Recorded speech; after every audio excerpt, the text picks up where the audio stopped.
एकादशी का व्रत भगवान विष्णु को समर्पित है।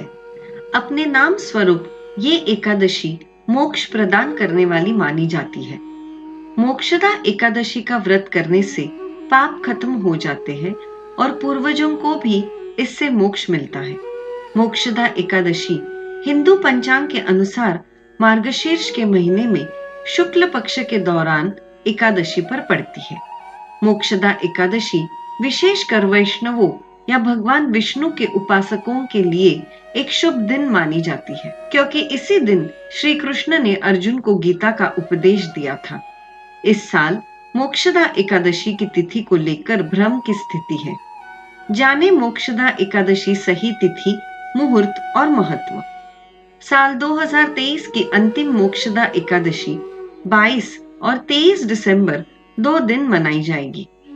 पंचांग के अनुसार मार्गशीर्ष माह के शुक्ल पक्ष की मोक्षदा एकादशी तिथि 22 दिसंबर 2023 को प्रातः 8:16 पर शुरू होगी और समापन 23 दिसंबर 2023 को सुबह 7:17 पर होगा।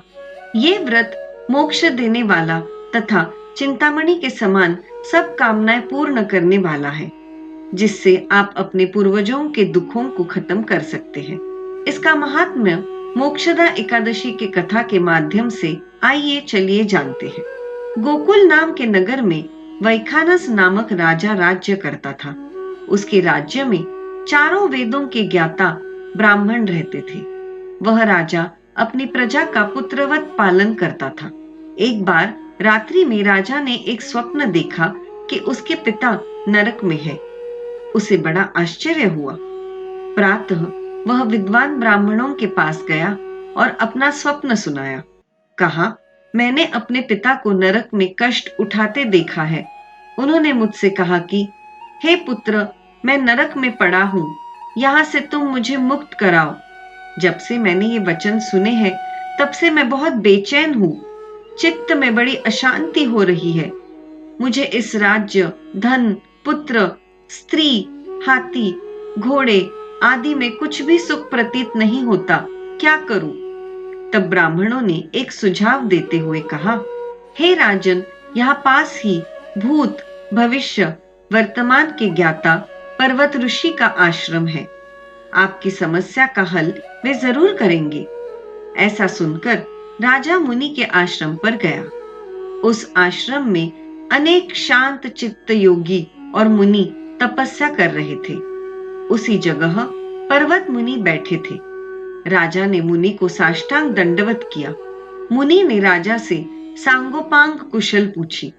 राजा ने कहा कि महाराज, आपकी कृपा से मेरे राज्य में सब कुशल है, लेकिन अकस्मात मेरे चित्त में अत्यंत अशांति होने लगी है।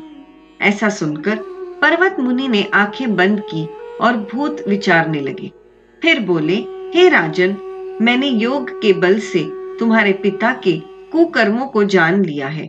उन्होंने पूर्व जन्म में कामातुर होकर एक पत्नी को रति दी, किंतु सौतन के कहने पर दूसरे पत्नी को ऋतुदान मांगने पर भी नहीं दिया।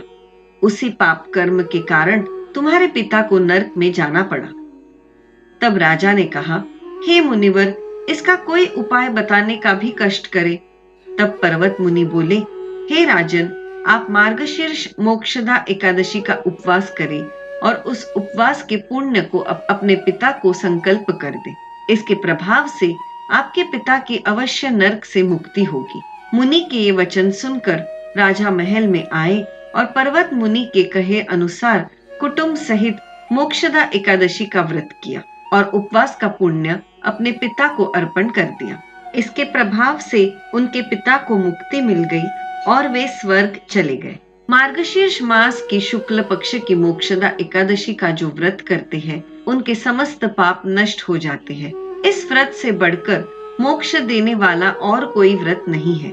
इस दिन गीता जयंती भी मनाई जाती है। साथ ही यह धनुर्मास की एकादशी कहलाती है। अतः इस एकादशी का महत्व कई गुना और भी बढ़ जाता है। इस दिन से गीता पाठ का अनुष्ठान करने से पुण्य फलों की प्राप्ति होती है। अतः इस दिन से गीता पाठ प्रारंभ करें तथा प्रतिदिन थोड़ी देर गीता अवश्य पढ़ें।